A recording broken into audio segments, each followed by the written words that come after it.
Hello everyone, आप सबका FT education पे स्वागत है। आज हम जो एग्जाम हमारा फिलहाल यूपी टेट जो हुआ है जब बीत गया, आई होप एग्जाम आप सबका अच्छा गया होगा। अब उसके बाद हम सोच रहे हैं जो सीटेट का एग्जाम होने वाले हैं सितंबर में, सीटेट हो गया या ए स्टेट के एग्जाम होने वाले हैं, प्लस में बीपीएससी तैयारी 4 है, रीट है। इन सबको देखते हुए ही क्लास हम दोनों में सब में जो कॉमन टॉपिक होंगे या जो प्रीवियस ईयर क्वेश्चन होंगे, सब पूरा एक-एक क्वेश्चन आपको कराएँगे। फिर उसके बाद टाइप वाइज़ भी कराएँगे। पहले सोच रहे हैं जितने प्रीवियस ईयर क्वेश्चन है सारे करा दें, जिससे आपको ये आइडिया लग जाएगा कि किस टाइप के क्वेश्चन एग्जाम में पूछे जा सकते हैं। एकदम बेसिक टू स्टैंडर्ड लेवल तक चलेंगे। ठीक है? अब आइए देखते हैं। ये पहला क्वेश्चन लिखा है, इसमें आपको यूनिट टेस्ट क्वेश्चन बताते हैं। कंसेप्ट पढ़ाया हुआ सारा क्वेश्चन है, लेकिन वन बाय वन कराते हैं। आइए स्क्रीन पे क्वेश्चन नंबर फर्स्ट दिखेगा कि 3 की पावर 41 3 की पावर 41 इंटू 4 के पावर 7 के पावर 42 लिखा है। 7 के पावर 42 इंटू 8 के पावर 43, 8 के पावर 42। पूछा है कि इसका यूनिट डिजिट क्या हो, यानी हम सबसे क्या पूछा है, यूनिट डिजिट। यूनिट डिजिट कैसे फाइंड करते हैं, तो आपको बताया था कि जब भी ऐसे क्वेश्चन दे और आपको यूनिट डिजिट पूछे, तो फर्स्ट ऑफ ऑल क्या करेंगे कि इसको हमेशा पावर 4 पे पहले तोड़ देंगे। पावर 4 ध्यान देना है, हम क्यों पावर 4 पे तोड़ते हैं? पावर 4 पे तोड़ने का मतलब है कि 4 के बाद रिपीट करते हैं, उस तरह से आराम पड़ता है हमको। और आपसे भी करिए, देखिए 3 के पावर हम 4 ले सकते हैं, 4 कटे और पढ़ेंगे तो 41 तो आता नहीं, लेकिन 10 बार में 40 आएगा। जो रिमाइंडर बचेगा 3 के पावर 1, 7 के पावर कितना हो जाएगा 4, इसके पावर 10 इंटू 7 के पावर, ऐसे 8 के पावर 4, 4 के पावर 10 इंटू में 8 के पावर कितना बचा, 3 बच गया। ठीक है? अब देखिए, आप ये भी जानते होंगे कि ऑड के पावर 4 हो, 3 के पावर 4 और आप जान लीजिए 7 के पावर 4, 5 को छोड़ दे रहे हैं, 7 के पावर 4, 9 के पावर 4, इन सब के पावर 4 रहेगा तो इसकी वैल्यू 1 है, क्या आती है 1 है। ठीक है? तो 4 अब चेंज करेंगे, बनाएंगे तो देखेंगे पूरा करके आप, तो 1 ही आएगा यूनिट डिजिट इसका। यही इवेंट के पावर 4 रहता है, जैसे 2 के पावर 4, 4 के पावर 4, 8 के पावर 4, 6 के पावर 4, इन सब का यूनिट डिजिट आएगा तो हमेशा 6 आएगा। लेकिन 5 और 6 एक तरह से याद रखिएगा, 5 के पावर कुछ भी रहेगा तो 5 ही आएगा, और 6 के पावर भी आप कुछ भी रखेंगे तो 6 ही आता है इसका यूनिट। ये कंसेप्ट है, लेकिन 5 ऑड नंबर में है, लेकिन होते हुए 5 के पावर आप 4 रखेंगे तो 1 नहीं आता है। इसलिए बोला कि 5 को ऐसे याद रखिए, 5 के पावर कोई भी पावर तो कितना हो बड़ा नंबर रख दीजिए, 5 के पावर या 6 के पावर भी कितना हो बड़ा नंबर रख दीजिए आप, हमेशा 5 पर 6 है। ये थोड़ा कंसेप्ट छोटा सा आप याद रखिए। बाकी मैं इधर के समझाने के लिए लिखा था, अभी मैं ये समझा रहा हूँ क्वेश्चन। अब देखिए ये तो 1 ही आ जाएगा, बचा क्या यहाँ से 3 आ गया इंटू 7 के पावर 4 है, ये भी 1 हो गया, 1 के पावर 10 1, 7 के स्क्वायर कितना होता है 14 है, लिख दीजिए। 8 के पावर 4 है तो 6 आएगा, और 6 के पावर कुछ भी लिखेंगे 6 ही आएगा इंटू 8 के पावर 3 है, 8 को 3 मल्टीप्लाई करिए, 8 टाइम 64 8 512 हो जाएगा। ठीक, तो हम इतना बड़ा नंबर की जगह हमको सिर्फ यूनिट देखना है। अब देखिए 3 में 9 का मल्टीप्लाई करेंगे 27, यहाँ से 7 बचा, 7 में 6 का मल्टीप्लाई करेंगे 42, यहाँ से 2 बचा, 2 में 2 का मल्टीप्लाई करेंगे 4, यानी इसका अगर यूनिट पूछा है तो इसका आंसर कितना आ जाएगा 4। ठीक है? तो ये सब देखिए क्वेश्चन है, आराम से करते रहेंगे, ऑप्शन भी आपको दिया रहेगा, आप ऑप्शन से भी चेक कर सकते हैं, पता चल जाएगा। आइए नेक्स्ट क्वेश्चन करते हैं हम लोग। सारे क्वेश्चन इंपॉर्टेंट रहेंगे और तमाम जो एग्जाम होने वाले हैं वनडे एग्जाम के लिए भी काम होगा। ऐसा नहीं कि मतलब हम यूपी टेट सीटेट टेस्ट के लिए बता रहे हैं तो उसी एग्जाम में काम करेगा, एसएससी का है, आपको बिहार पुलिस है, यूपी पुलिस है, दरोगा है, सब में काम देगा, क्योंकि ये बेसिक क्वेश्चन है, हर एक एग्जाम में पूछा जा सकता है ये क्वेश्चन। ठीक है? अब देखिए क्वेश्चन नंबर 2 बताते हैं। क्वेश्चन है जो घंटी वाला क्वेश्चन, हमेशा अक्सर एग्जाम में पूछता है।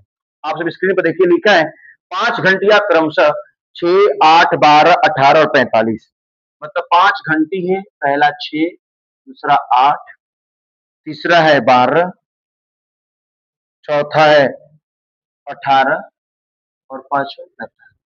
इतने सेकेंड में एक साथ बजती है, ये लिखा है, सेकेंड लिख दिया। ठीक है? यानी 6 8 12 15 18 और 45 सेकंड का अंतराल बजती है। अगर 8 बजे एक साथ बजने के लिए, बजने के बाद 8 बजे वो एक साथ बजी हैं, 8 बजे वो घंटी 1 बज बजी है, 8 बजे सब 7 बजे, हमसे पूछे कि बताइए कि पुनः कितनी देर बाद एक साथ बजेंगे। 8 बजे तक और बज गई, अब कितने टाइम बाद फिर एक साथ बजेंगे। जब ऐसे क्वेश्चन पूछे घंटी वाला, तो पहले आप कुछ नहीं करेंगे, इन सब का एलसीएम निकाल लेंगे, जितने भी दिया है उन सबका आप एलसीएम निकालेंगे। अब उम्मीद करते हैं एलसीएम निकालने आता है, लेकिन मैं अब ऐसे बड़ा मेथड जैसे करके नहीं दिखाएंगे। इस तरह एलसीएम हम जानते हैं सबको आता है, आप कर सकते हैं 6 8 12 18 45, इसका एलसीएम निकाल लें। लेकिन आपको हम शॉर्ट ट्रिक बता रहे हैं, उसे करिएगा। 45 जो सबसे बड़ा नंबर इसका फैक्टर करिएगा, 45 का फैक्टर करेंगे तो 15 या 45, लेकिन आप लिखेंगे कैसे? 3 3 जा 9, 9 5 जा 45 हो गया। अब देखिए अब 18 करते हैं, 18 करेंगे तो 3 3 या 9 तो आता है, तो हम ऑलरेडी 3 3 लिख चुके हैं, मल्टीप्लाई किसे करेंगे 2 से। अब 12 करना है, 3 दूनी के 6 तो है, 1 2 का मल्टीप्लाई कर देंगे 12 हो गया। 8 का करेंगे तो 2 2 जा 4 तो है, 1 2 का मल्टीप्लाई कर दीजिए 8। 6 से करना है, ऑलरेडी 3 2 जा 6 हो गया, यानी हम एलसीएम निकाल। ठीक है, आप खाली पूरा कर दीजिए।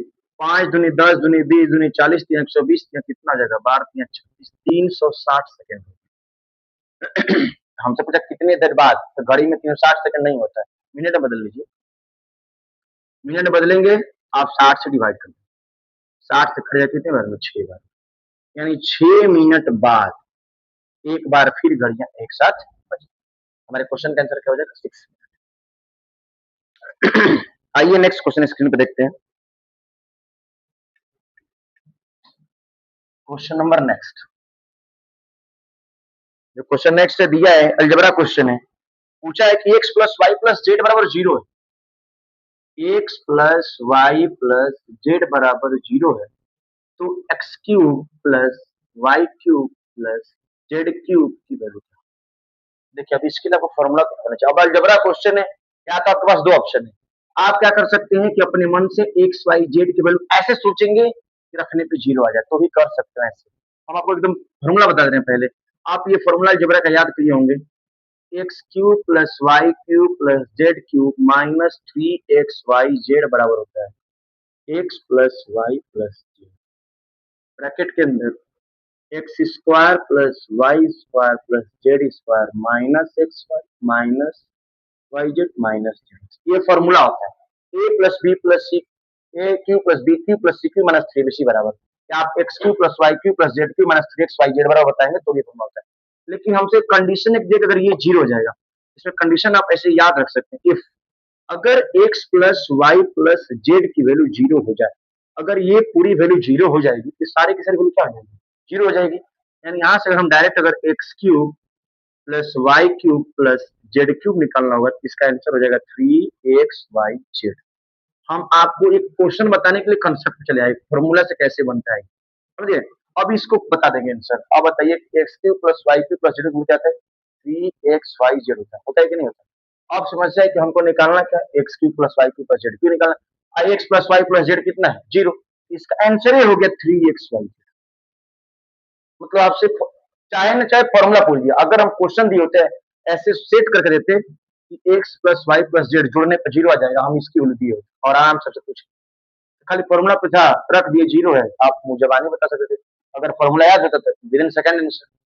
ये कंसेप्ट है। एक और इसमें कंडीशन देता है, दूसरा केस इसमें क्या बनता है वो भी बता दे रहे हैं इसमें। इफ अगर X square plus Y square plus Z square की वैल्यू अगर X Y plus Y Z plus Z X दिया हो, तो भी X cube plus Y cube plus Z cube जो होता है वो 3xyz के बराबर। ये सब याद रखिए, कभी कभी देखिए अगर ये सब याद है तो आप क्वेश्चन आएंगे विद इन सेकंड आंसर बता सकते हैं। मैं आप देखिए यहाँ भी तो जीरो, इसके जगह पे मैं X Y plus Y Z plus Z X लिखता, कट के क्या हो जाएगा 0 हो जाएगा। जब ये पूरा वैल्यू 0 हो जाएगा तो ओवरऑल 0 हो जाएगा, और माइनस एक्स वाई इधर भेजोगे 0 की तरफ तो प्लस एक्स वाई जेड हो जाएगा आंसर। ठीक है, आइए अलजेब्रा का नेक्स्ट क्वेश्चन देखते हैं। अलजेब्रा हो गया, एक था एज से क्वेश्चन देखते हैं। देखिए एक्स मान के भी एज का क्वेश्चन कर सकते हैं, बिना एक्स के भी कर सकते हैं, यानी आप सच कहिए तो बिना पेन चलाए आप देखेंगे यूं आंसर दे देंगे इस क्वेश्चन का। लेकिन मैं आप सबको मेथड के साथ सिखाते चल रहा हूँ कि बाद में ऐसा ना हो कि ट्रिक भूल जाए फिर बन बना कर। मेथड जानना बहुत जरूरी है, बेसिक स्ट्रॉन्ग करना जरूरी है। अगर मान लीजिए अगर मकान बनाना है, अब बेसिक स्ट्रॉन्ग ना हो तो मकान ऊपर जाएगा, गिर जाएगा। इसलिए बेस अपना स्ट्रॉन्ग करिए, बेस स्ट्रॉन्ग रहेगा तो कोई भी क्वेश्चन आप सॉल्व कर जाएंगे, और ट्रिक भी वही लगाते हैं जिसका बेस अच्छा। ठीक है, आइए क्वेश्चन नंबर नेक्स्ट देखते हैं। ए और बी की वर्तमान एज दिया है, यानी आपको प्रेजेंट एज ए और बी का प्रेजेंट एज का रेशियो दिया है, A ratio B, A ratio B. इनका प्रेजेंट एज दिया है 3:4, यानी ए की अगर प्रेजेंट एज 3 है तो बी की प्रेजेंट एज 4। ठीक है, बोल रहा है 10 वर्ष पहले, पूर्व तो मतलब 10 साल पहले। तो मैं ऐसे लिख दे रहा हूँ, देखिएगा ऊपर ऐसे ए लिख दे रहा हूँ, यहाँ बी लिख दे रहा हूँ, ध्यान से देखिएगा। पी ये लिखिए प्रेजेंट, प्रेजेंट में ये 3 है तो ये 4, 10 साल पहले 10 years बिफोर, ये 1 है तो ये 2। पहले क्या करते हैं कि हम रेशियो बराबर करते हैं, हम देख रहे हैं कि इनके बीच का डिफरेंस 1 है, इनके बीच का भी डिफरेंस 1 है, तो हमको रेशियो बराबर करने की जरूरत नहीं। अगर डिफरेंस सेम नहीं होते तो फर्स्ट ऑफ ऑल हम रेशियो बराबर करते, उसके बाद सॉल्व करते। अब देखिए बोला 10 साल पहले, अब बताइए 2 में से 4 घटाएंगे तो कितना बचेगा, 2। यही 2 की वैल्यू ही 10 थी, तो एक की कितने गुना पे है, 5 गुना पे। अब आपसे हम कुछ पूछेंगे बता सकते हैं, कुछ भी पूछेंगे बता देंगे। हमने पूछा क्या क्वेश्चन में, देख लीजिए पूछा है कि ए की वर्तमान आयु क्या होगी, ए यही ना है, ये भी 5 गुना हो जाएगा, 15 वर्ष। देख, हम आपसे डिफरेंस पूछ सकते हैं, 10 साल पहले केस पूछ सकते हैं, कोई पूछ सकते हैं, सब निकल जाएगा। यही सब क्वेश्चन है बेटा, बस पलक झपकते बन जाएगा, लेकिन हाँ इसके पीछे मेहनत, कंसेप्ट आप जानना जरूरी है। अब मान लीजिए अगर यहाँ रेशियो बराबर नहीं दिया होता, आप जैसे हम बताया कर देते तो गलत हो जाता, तो रेशियो बराबर करना होता है, लेकिन यहाँ रेशियो दिया था तो और सिंपल हो गया क्वेश्चन। ठीक है, ये सब ध्यान देते चलना है। आइए नेक्स्ट क्वेश्चन देखते हैं। नेक्स्ट क्वेश्चन दिया है, एक रेगुलर पॉलीगन है, समबाहुभुज है, जिसके ईच इंटीरियर एंगल यानी आंतरिक कोण, हमको प्रत्येक आंतरिक कोण दिया है 144 डिग्री, यानी हमें क्वेश्चन में ईच इंटीरियर एंगल दिया है।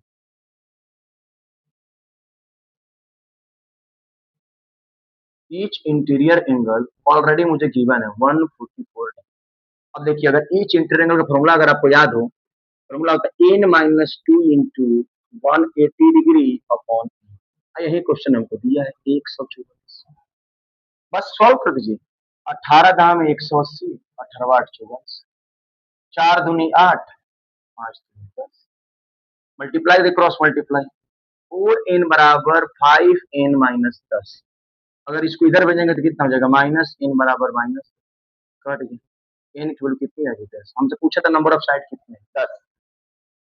बस खाली फॉर्मूला पे रखे, काटे पीटे, सॉल्व किए, आंसर है। आइए नेक्स्ट क्वेश्चन देखते हैं।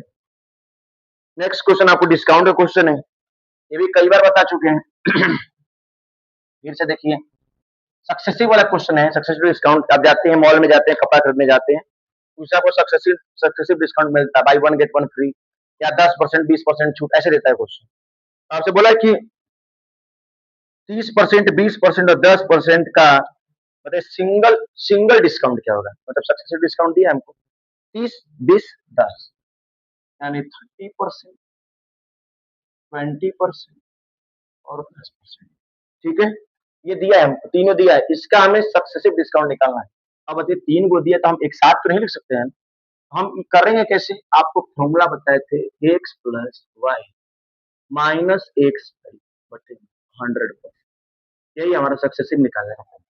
ठीक है, ठीक है, एक्स वाई रख दीजिए, 30 प्लस 20 माइनस 30 गुणे 20 बटे 100, एक जीरो से जीरो कट गया सर, 30 20 हो गया 50, 50 माइनस 6, यानी 44% आ गया। हाँ देख रहे हैं, था 50%, आया 44%। इससे एक और है अभी, इससे भी निकालिए, 44 प्लस 10 माइनस 44 गुणे 10 बटे में कितना हो जाएगा, एक दूसरे को कट गया, 44 से 10 कितना होता है, 54 में से 4.4 निकाल लीजिए। मान लीजिए काटेंगे फिर डिवाइड करना ही पड़ता है, इससे अच्छा हम डेसिमल लगा लेते हैं। अब यहाँ घटाएंगे तो 10 में 4 गया 6 बचा डेसिमल, 13 में 4 कितना बचेगा 9, 49.6 क्या हो जाएगा, इस प्रश्न का उत्तर हो जाएगा। यानी ऐसे देख रहे हैं 30 20 50 10 60% होता है, अगर एक्चुअल में देख रहे जाएंगे तो 60% डिस्काउंट मिलेगा, लेकिन मिला कितना, सिंगल डिस्काउंट 49.6%। आपको ऑप्शन में दिया होगा, आप देख भी सकते हैं, ऑप्शन आपको दिखाई दे रहा होगा तो। ठीक है, और देखिए एक और क्वेश्चन आपको पाइप एंड किस्टन करा दे रहे हैं, नल वाला टंकी क्वेश्चन करा दे रहे हैं। ये सब क्वेश्चन देखिए आसान है भाई, फॉर्मूला पे रखिए आंसर है, नहीं तो आप बहुत बड़े बड़े मीटर है 100 मान के भी बना सकते हैं, लेकिन कोई मतलब है नहीं, हमको आप मेथड थोड़ी दिखाना है कैसे बनाए, स्मार्ट वर्क, स्मार्ट स्ट्रेटजी, कैसे भी क्वेश्चन को कैसे जल्द से जल्द सॉल्व करना है, वहां समय बचाना है। हमारे जैसे कई विद्यार्थी बैठे होंगे वहां पे, ठीक है, आप मान लीजिए 2 मिनट करेंगे, उस सेकंडों में करेंगे, आप सही से आगे निकलिए। एक टंकी 20 घंटे में भर सकता है और बी जो है 30 घंटे में खाली कर सकता है, दोनों एक साथ खोल दिया तो टंकी कितने देर भरेगी। देखिए पाइप एंड पिस्टन का सवाल है, नल टंकी वाला बोल रहा है कि ए जो है 20 घंटे में भरता है, 20 आवर्स। लेकिन जो बी है वो 30 घंटे में खाली कर देते हैं, यहाँ माइनस लगा दीजिए, ठीक है ना भाई, भर रहा है तो प्लस में है, खाली करे तो माइनस में। 20-30 कैल्सियम कितना हो जाएगा, 60। 20×3 = 60, 20×3 = 60। अब बताइए, टंकी भर रहे हैं हम, 3 यूनिट भर रहे हैं पानी, आप 2 यूनिट खाली कर दीजिए, ओवरऑल हम भरे कितना, 1। यानी ए प्लस बी मिलकर काम किए 1 यूनिट, करना कितना है, 60 यूनिट। तो 60/1 करेंगे तो कितना आ जाएगा, 60 ही आएगा, यानी 60 आवर्स लग जाएंगे इसको ठीक, 60 घंटे लगेंगे। ए और बी मिलकर, ए को भरने वाला टंकी था, बी खाली करने वाला था, जब दोनों एक साथ खोले हैं टंकी को, ए को लगेंगे 60 घंटे, मैंने ए और बी मिलकर जब करेंगे तो उनको लगेंगे 60 घंटे, तभी जाकर टंकी भर पाए, ठीक है ना, समझिए कंसेप्ट को। चलिए, बाकी अगर मान लीजिए और कोई दिक्कत होंगी इस पे क्वेश्चन में, आपको एज इट इज हम क्वेश्चन आपको सारा बताते चलेंगे, भाई कोई प्रॉब्लम होगा हमको बताइए।